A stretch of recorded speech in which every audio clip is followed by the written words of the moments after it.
Bonjour à toutes et à tous, je suis très heureux de vous retrouver ici à Innsbruck, en plein centre-ville, pour ce dernier journal des Jeux Olympiques de la jeunesse. Ce soir, tout le monde s'est donné rendez-vous en centre-ville, 70 délégations au total pour la cérémonie de clôture de ces JOJ. La France totalise à l'heure où je vous parle 11 médailles. À noter en alpin la première médaille pour la Belgique. Alors, c'est l'Allemagne qui décroche le gros lot, si l'on peut dire, avec 15 médailles au total, dont 7 en or, suivi de la Chine et de la Corée. Edgar Gros-Piron, le chef de mission de la délégation française, est très satisfait de ces JOJ. On s'est entretenu avec lui plutôt longuement, on l'écoute.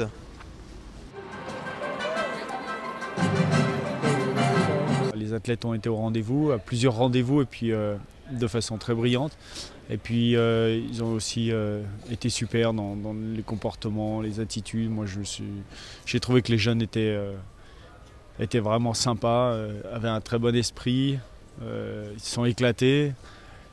On est sur le départ et tout le monde a le blues de repartir. Tout le monde est triste parce que c'était une belle semaine, une belle aventure et on a vraiment réussi à faire un bloc équipe de France, un beau bloc équipe de France. Elles sont le reflet d'une performance qui salue vraiment chaque athlète. Mais il y a aussi eu des médailles collectives et ça c'est le reflet de la fraternité qu'il y avait dans cette équipe et ça c'était fort.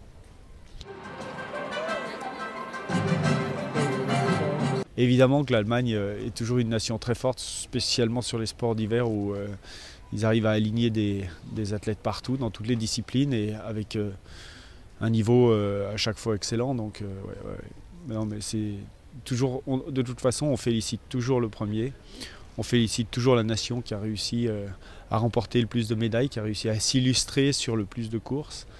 Et donc, je ne savais pas que c'était l'Allemagne. Chapeau à l'Allemagne, bravo. Il me semble que Sochi est peut-être un peu tôt puisque le programme est fait. Les sites de compétition sont déjà organisés et la machine est en route. Par contre, pour Pyeongchang qui viendra en 2018, il y aura sans doute des choses qui vont pouvoir se mettre en place. Il me semble quand même que ces Jeux de la jeunesse sont un véritable laboratoire pour pouvoir justement tester des nouveaux formats de compétition et on a vu ici qu'il y avait des choses qui marchaient formidablement bien, on a vu qu'il y avait des choses qui marchaient un peu moins bien et c'est pas grave, c'est ça un laboratoire in vivo. La France totalise donc au total 11 médailles. On se trouve juste devant le théâtre d'Innsbruck pour vous rappeler aussi que hier soir il y avait des épreuves de patinage artistique mixte par équipe et la France a décroché une médaille de bronze avec le couple Elisabeth Estel et Romain Legac. Il y avait aussi du short track. La France décroche là aussi une médaille de bronze dans le relais par équipe de 3000 mètres avec Johan Martinez. Durant l'ensemble de ces JOJ, 800 journalistes étaient présents, des Français bien sûr, et du monde entier également. Qu'ont-ils retenu de ces JOJ? On les écoute.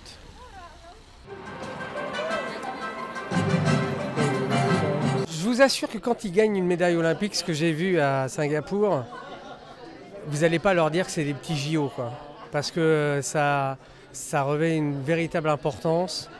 Non, c'est une compétition qui s'inscrit vraiment dans l'histoire de l'olympisme, avec un format particulier, on l'a dit à la fois pour les compétitions, mais aussi parce qu'il y a tout un programme éducatif et culturel à côté.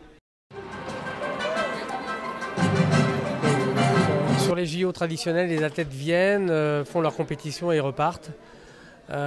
Pour les Jeux Olympiques de la jeunesse, les athlètes restent et participent à des programmes quand ils sont éliminés ou sont reversés dans des compétitions mixtes et tout ça. Et en fait, ils apprennent tous à se découvrir entre Français, bien évidemment, mais aussi entre athlètes du monde entier. Surtout au Japon, parce que en fait, on voudrait donc accueillir les Jeux Olympiques 2016 à 18, je ne sais pas, en tout cas à Tokyo.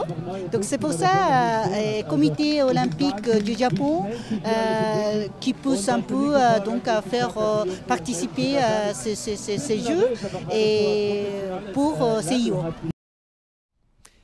Au total, durant ces Jeux Olympiques de la jeunesse, 1058 athlètes ont fait le déplacement de 70 pays. Des JOJ qui ont coûté au total 24 millions d'euros. Un budget plutôt modeste. Mais une question se pose ce soir, qui va payer au total l'addition?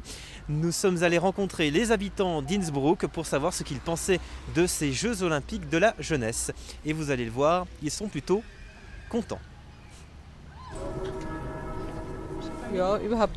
Les JOJ, j'aime bien. La cérémonie d'ouverture était excellente. C'est vraiment bien.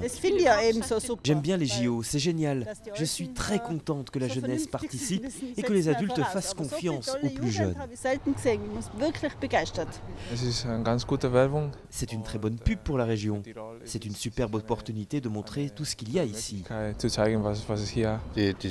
On a déjà les infrastructures et les stades. On peut donc les réutiliser. Il n'y a que du bon. De toute façon, tout coûte de l'argent. Normalement, beaucoup de touristes vont venir. L'argent va donc venir tout seul. Vous le voyez, les habitants d'Innsbruck sont plutôt satisfaits. Nous sommes allés également à leur rencontre pour cette fois-ci savoir ce qu'ils pensaient du partenariat officiel d'une grande entreprise américaine de fast-food avec les JOJ. Vous allez le voir, les réactions sont plutôt étonnantes. Non, je ne savais pas. Mais McDonald's, c'est la jeunesse. Il n'y a aucun problème pour moi d'associer McDo et les sports. C'est génial, j'adore manger des Big Mac. Il faut suivre ce qu'aime la jeunesse. C'est génial, c'est formidable. Je pense que c'est bien qu'une entreprise américaine comme McDo soutienne ces jeux. C'est une bonne possibilité de pouvoir mettre en avant les JO. C'est plutôt pour les enfants ce style de nourriture. En plus, on y mange uniquement dans des cartons. C'est pas pour nous. Et il faut bien le dire, McDonald's, c'est pas vraiment une nourriture saine pour la santé. Et moi, je préfère d'ailleurs manger dans un vrai restaurant, avec un vrai plat, boire une boisson dans un vrai verre. En plus, dans le restaurant, il y a du vin. Il n'y en a pas à McDo. C'est la fin de ce journal consacré aux Jeux Olympiques de la jeunesse. J'étais très heureux de vous retrouver pour cette dernière édition. L'occasion est donc donnée à tous les athlètes qui étaient présents ici ainsi que la délégation française de rentrer à présent en France. À très bientôt sur TV8 Mont Blanc pour d'autres aventures.